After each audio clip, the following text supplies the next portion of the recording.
RJD में लालू जी अभी ज़िंदा हैं और तेजस्वी जी ने जो मुझे कहा है वो मैं सार्वजनिक नहीं करूंगा। इसलिए मैं आप लोगों को सिर्फ इतना ही बता सकता हूं कि मैं आने वाले विधानसभा चुनाव 25 का चुनाव में लड़ने जा रहा हूं। अगर पार्टी उन्हीं को टिकट देती है राजद से, तो ऐसे में क्या करेंगे? सूचना भी आ गई थी कि यहाँ बैसी अनुमंडल में मुख्यालय में रजिस्ट्री ऑफिस खुलने वाला है, लेकिन आज तक पता नहीं चला कि किधर चला गया वो रजिस्ट्री ऑफिस।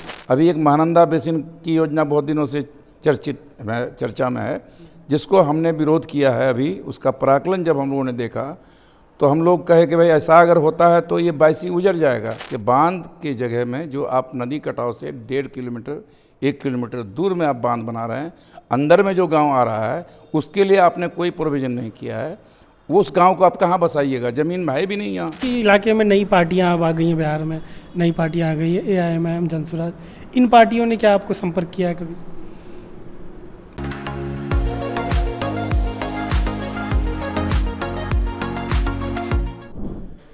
पूर्णिया जिले के बैसी विधानसभा क्षेत्र में अभी हम हैं। हमारे साथ पूर्व मंत्री और बैसी के 6 बार के पूर्व विधायक अब्दुल सुभान साहब हैं, जो राजद से ही हैं और राजद के वरिष्ठ नेता भी हैं। पिछला चुनाव भी उन्होंने राजद से लड़ा था, लेकिन AIMIM से सैयद रुकनुद्दीन साहब ने इन्हें हराया था और सैयद रुकनुद्दीन साहब अभी फ़िलहाल वो खुद भी राजद में हैं।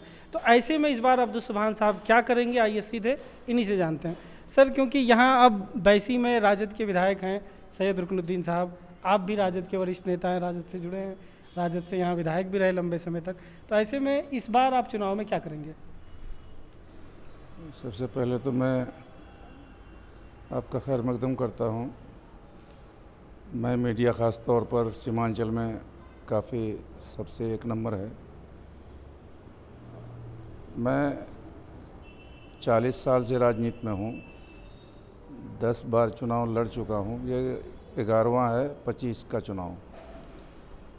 इस बीच में जो मैं हारा यहाँ 20 के चुनाव में, तो हमारे नेताओं को सरकार बनाने का था।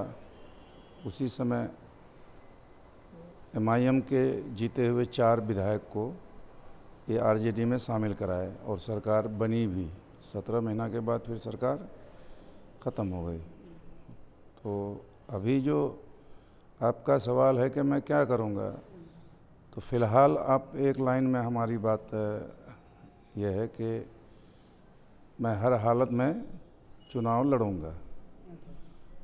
और जहाँ तक टिकट का सवाल है, तो पिछले बार में भी मैं आरजेडी ही से लड़ा था।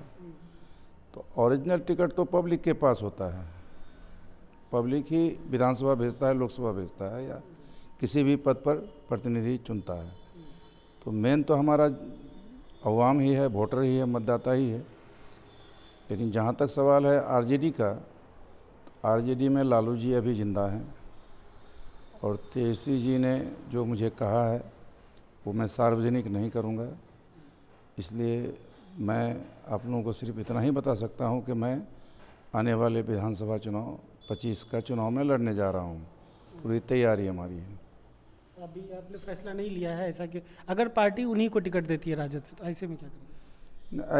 ऐसा मैं तो नहीं मानता हूँ कि पार्टी टिकट उसको दे रहा है या क्या कर रहा है। चूँकि हमारे दल की बात है, दल की बात को मैं सार्वजनिक नहीं करूँगा। दल के अंदर की बात है और मुझे क्या आश्वासन मिला है या क्या हमसे कहा गया है, क्या सर्वे हुआ है, क्या है नहीं है, ये तमाम बातें सार्वजनिक करने की बात नहीं है। मतलब किन्हीं भी परिस्थितियों में आप इस बार भी चुनाव लड़ेंगे? मैं चुनाव लड़ रहा हूँ इंशाअल्लाह। आप, क्योंकि आप ही के पार्टी के विधायक हैं, ऐसे में आपको क्या लगता है कि आपके ड्यूरेशन में जो कुछ काम हुआ, क्या उस तरह का काम अभी हो रहा है? क्या उस पर आपको क्या है? देखिए, जहाँ तक बड़ा काम जो हम लोगों ने किया है, 85 से वैसे विधायक बना लोकदल से, और 90 में हम लोग फिर लालू जी के नेतृत्व में, उस टाइम में कर्पूरी ठाकुर जी थे 85 में, और 90 में लालू जी के नेतृत्व में हमने चुनाव लड़ा। और 90 में चुनाव जनता दल ही से लड़ा। तो उस समय से अब तक चुनाव लड़ रहे हैं। तो 90 से लेके 95 तक लालू जी मुख्यमंत्री रहे और मैं मंत्री रहा। तो 94 में आके पूरे बिहार में कहीं कहीं वो अनुमंडल और प्रखंड बना रहे थे। तो मैंने भी अपनी इच्छा जाहिर की कि 22 अनुमंडल बनना अनिवार्य है, ज़रूरी है। यहाँ के लोगों को लगभग 80 किलोमीटर 90 किलोमीटर पूर्णिया जाना पड़ता था और 22 डगरवा में प्रखंड बनना ज़रूरी था, क्योंकि वहाँ के 10 पंचायत जो 22 विधानसभा में था उनका प्रखंड था सदर पूर्णिया ईस्ट में, और वहाँ के विधायक होते थे जो सदर विधानसभा के जो विधायक होते थे, तो वो मजबूती से वो अपना प्रखंड का जो हिस्सा था 10 पंचायत का, वो हिस्सा भी वो अपने क्षेत्र में ले जाते थे। तो इससे हम लोगों को ख्वाहिश थी कि नहीं, डगरवा अगर प्रखंड बन जाता है, ये 10 पंचायत का हिस्सा डगरवा प्रखंड के अंदर ही रहेगा। तो 22 का कुछ पंचायत को देके और डगरवा का 9 पंचायत, एक पंचायत छोड़ दिए, वो सदर में चला गया। तो 9 पंचायत वहाँ का, 9 पंचायत 22 का जोड़ के 18 पंचायत का वहाँ प्रखंड बना। लालू जी ने बहुत ही हमको जो तोहफ़ा दिया है, सबसे बड़ा तोहफ़ा, तो 22 में अनुमंडल का तोहफ़ा और डगरवा में प्रखंड का तोहफ़ा। 22 में प्रखंड बनने से हुआ, अनुमंडल बनने से हुआ है कि यहाँ डिग्री कॉलेज बना, यहाँ IIT कॉलेज बना। उसके बाद जो है ITI कॉलेज यहाँ सौड़ा में बना और डिग्री कॉलेज चरिया के नज़दीक बना है। और यहाँ पर SDO है, DSP है, मुंसफ है और बहुत तरह की सुविधा बढ़ी है। हॉस्पिटल 82 बेड का हॉस्पिटल भी यहाँ सैंक्शन है, जो ज़मीन के अभाव में वो नहीं बन पा रहा है अभी तक। बहुत तरह की सुविधा बढ़ी है। वैसे ही डगरवा में भी, डगरवा प्रखंड बनने के चलते वहाँ थाना भी हो गया, प्रखंड हो गया तो अंचल हो गया, BDO CO सब हो गया, डेवलपमेंट का जो है पदाधिकारी सब आ गया और डेवलप हो रहा है वहाँ। और जो वहाँ उप स्वास्थ्य केंद्र था, एकमात्र उप स्वास्थ्य केंद्र डगरवा में था, तो उसको प्राथमिक स्वास्थ्य केंद्र हो गया। तो ऐसे डगरवा का भी काफ़ी डेवलप हुआ, तरक्की हुआ। तो 22 का भी तरक्की आज अगर हुआ है तो अनुमंडल के कारण हुआ है। जहाँ तक सड़कों की बात है और बिजली की बात है, तो ये 6 साल जो हम पिछले बार रहे 14 से लेके 20 तक, तो ये 6 साल में 125 सड़क जो कच्ची था उसको पक्कीकरण करने का काम हमने किया। और बिजली जो गांव-गांव में नहीं थी, बहुत सारे गांव में ग्रामीण क्षेत्र में नहीं थी, तो बिजली का भी काम हमने घर घर, जिस टोला में मोहल्ला में छूटा हुआ भी था, वहाँ तक बिजली हम लोगों ने पहुँचा दिया। अब जो काम क्षेत्र में जो अभी चल रहा है, जो बचा हुआ है, वो ये है कि जिस सड़क का 5 साल हो जाता है तो उसका जो है विशेष मरम्मती, जिसको MR बोला जाता है, तो विशेष मरम्मती कार्य स्वीकृत होता है। और विशेष मरम्मती कार्य का आजकल के जितने भी जनप्रतिनिधि है, या हो सकता है कि हम भी अगर प्रतिनिधि रहते तो हम भी करते, तो शिलान्यास करते हैं। लग रहा है कि अभी नया सड़क बना रहे हैं, वो नया सड़क नहीं होता है, वो पुराने सड़क का विशेष मरम्मती होता है। उसको मरम्मत तो नहीं कहेंगे हम, मरम्मत तो थोड़ा बहुत होता है, ये विशेष मरम्मती थोड़ा आउट होता है, उन्हें पूरे सड़क का होता है। तो इस तरह से होता है। लेकिन बहुत ऐसा सड़क जो हमारे पीरियड में शुरू हुआ और उस सड़क के ठेकेदार भाग गए थे, इस बीच में मैं नहीं हूँ मैं अभी तक, तो वैसे ठेकेदार को, वैसे टेंडर को रद्द करके उसको डिबार में करके उसको जो है दूसरा टेंडर कर देना चाहिए था। दूसरा टेंडर करके नया ठेकेदार को लेना चाहिए था। उसका एक आपको सिर्फ उदाहरण देते हैं, जैसे हमारे यहाँ भौड़ा पुल से बिसाहरी जाने वाली सड़क है, वो मंझेली जाती है, तो उस सड़क में आप मलड़िया जाते हैं अगर, तो वहाँ कारेलाल चौक बोलता है, तो कारेलाल चौक से एक सड़क ककड़वा के लिए हमने दिया था। तो वो सड़क हम उस दिन गए थे एक दूसरे दौरे में, तो वहाँ देख रहे हैं कि वो जहाँ तक सड़क में मिट्टी पड़ी थी, उस मिट्टी के ऊपर में मक्का का ये लगा हुआ, डांट लगा हुआ है, पूरा लगा रहा है कि लगता है कि किसी का दरवाज़ा है। वो काम नहीं हो पाया अब तक। जो ककड़वा से गांव से निकलने के लिए कोई रूट नहीं है आज तक। तो काम वो अगर कर देता तो समझते कि हाँ विधायक जी कुछ मना कर रहे हैं। तो ये तो ऐसे ही 5 साल के बाद सब स्कीम को पास होके आना है, सबका प्रोसेसिंग है।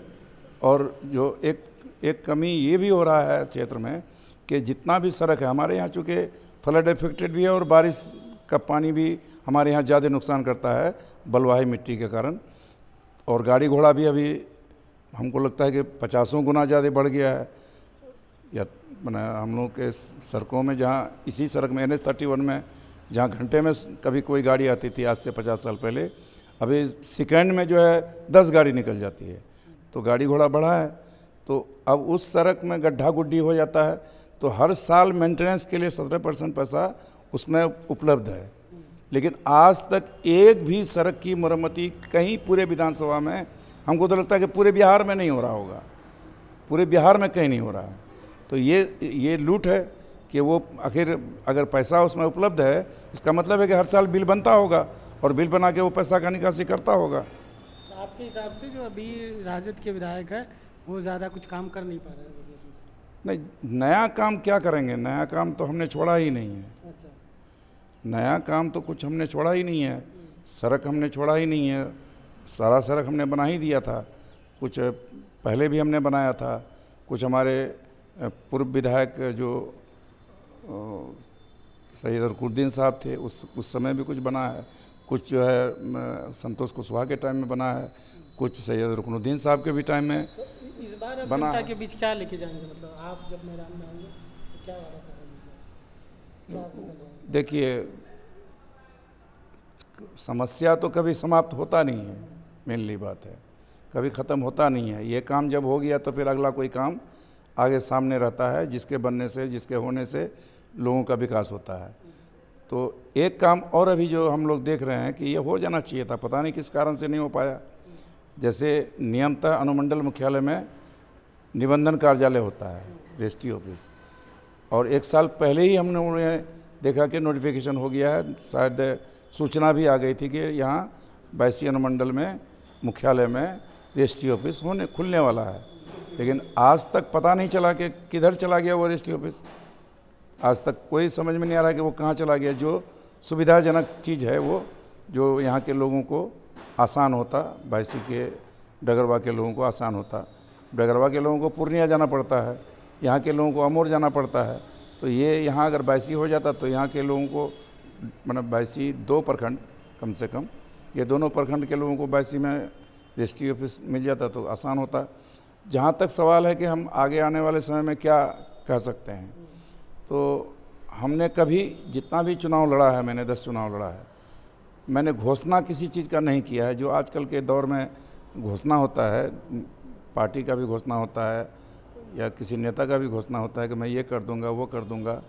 मैंने बिना कहे जितना काम किया है, किसी पब्लिक ने, किसी वोटर ने हमारा अनुमंडल नहीं मांगा था, किसी वोटर पब्लिक ने हमारा डगरवा में प्रखंड नहीं मांगा था।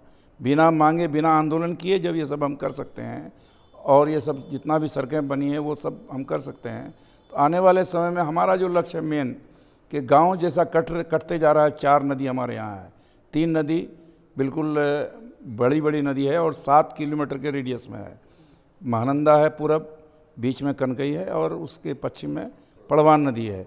ये 7 किलोमीटर है, बायसी से लेकर चरैया, डिंगड़ा, ये 7 किलोमीटर में 3 नदी है। अभी एक महानंदा बेसिन की योजना बहुत दिनों से चर्चा में है, जिसको हमने विरोध किया है। अभी उसका प्राकलन जब हम लोगों ने देखा तो हम लोग कहे कि भाई ऐसा अगर होता है तो ये बायसी उजड़ जाएगा, क्योंकि हर तरफ, मतलब दोनों तरफ, पूरब भी और पश्चिम भी, एक नदी में, महानंदा में पूरब भी बनेगा, पश्चिम भी बनेगा। जब दोनों तरफ बनेगा, फिर कनकई में दोनों तरफ बनेगा, फिर परवान में दोनों तरफ बनेगा, इसका मतलब है कि 3 नदी में 6 बांध हो जाएगा, और नदी के किनारे कुछ नहीं होगा। जो कटाव हो रहा है, कटाव रोकने के लिए कोई उसमें योजना नहीं है। तो कटाव होता रहेगा, गांव कटता रहेगा, ज़मीन कटती रहेगी, खेती वाली ज़मीन कटती रहेगी। तो कुल मिला के यहाँ 6 बांध अगर बनता है तो पूरा बायसी का पूरा गांव बांध के अंदर चला जाएगा, बांध के बाहर कोई नहीं रहेगा। चाहे वो महानंदा के बाहर हो गया तो कनकई के अंदर आ जाएगा, कनकई के अगर बाहर हो गया तो परवान के अंदर आ जाएगा, कहीं ना कहीं किसी नदी के अंदर ही आ जाएगा वो। तो ये इलाका बर्बाद हो जाएगा। फिर एक नया योजना अभी लॉन्च किया है भारत सरकार ने कि कोसी बैरेज पर जो प्रेशर पड़ रहा है, उस प्रेशर को कम करने के लिए कोसी मेची प्लांट, ये उसमें ये अभी जो पिछले साल ही शायद ये इसको प्रस्ताव दिया है, स्वीकृत भी कर लिया है। तो कोसी से पानी को डाइवर्ट करता है अगर सैलाब के टाइम में, मेची में डालता है अगर, तो मेची महानंदा में मिल जाता है किशनगंज में ही, ठाकुरगंज के नज़दीक है, और कोसी मेची जो है महानंदा में मिल जाता है। तो कोसी से पानी लाके आप मेची में डालिएगा, मेची का पानी महानंदा में आ जाता है। तो महानंदा ही ना बायसी और कमौर और बैसाख और कदवा, बलरामपुर, बारसोई को बर्बाद करता है। तो फिर आप यहाँ हमारा जब से चिस्ता बैरेज बना है, एक तो फरक्का बैरेज से हमको नुकसान है ही, लेकिन हम लोग तो सेंट्रल के पॉलिसी पर हम लोग बहुत ज़्यादा नहीं बोल पाएंगे। तो ये पॉलिसी यहाँ चिस्ता बैरेज बना, सिलीगुड़ी से 18 किलोमीटर पूरब है, 16 तीस्ता।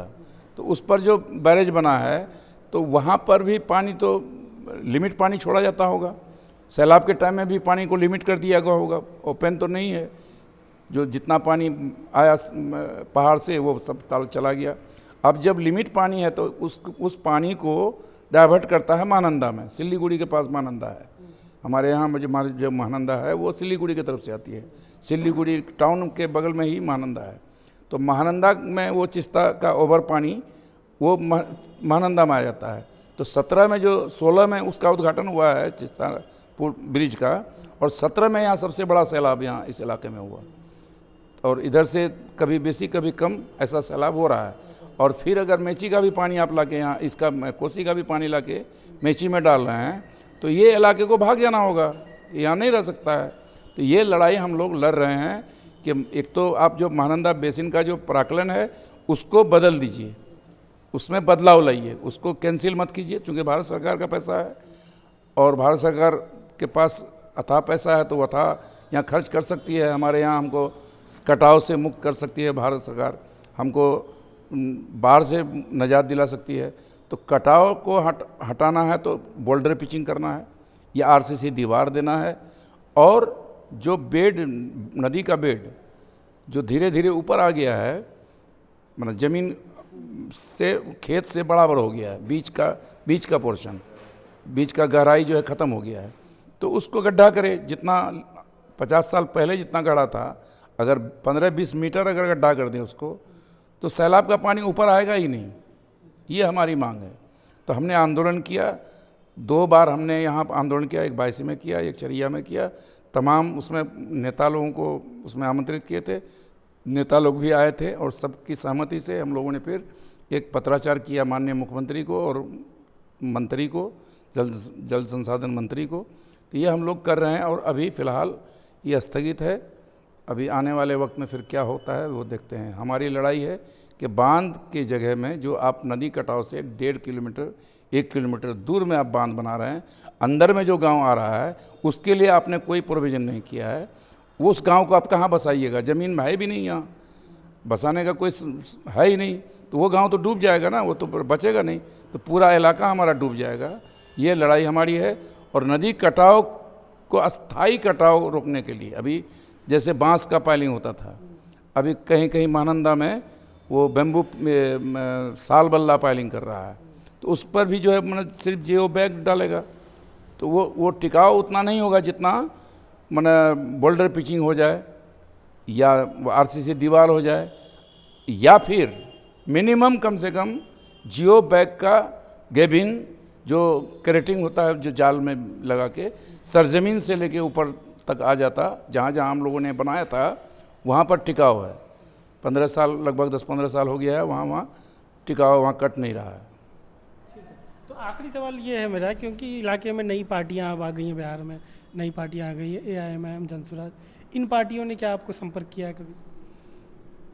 संपर्क का है कि हमसे हमारे बारे में लोग जानता है थोड़ा सा कि हम कभी दल उल बदले नहीं हैं, तो लोग सोच समझ के ही हमसे कोई कांटेक्ट करता है। और दल तो बहुत आएगा ही और लड़ेगा ही, सबको हक अधिकार है, और वैसा कोई मैंने मेरे पास कोई ऐसा बात नहीं है। हाँ, उनकी तरफ से कोई टच में नहीं? टच में अगर है भी तो हम उस सबको ऐसा अभी तक कोई ये नहीं है, मेरा कोई विचार नहीं? कोई मेरा विचार नहीं है।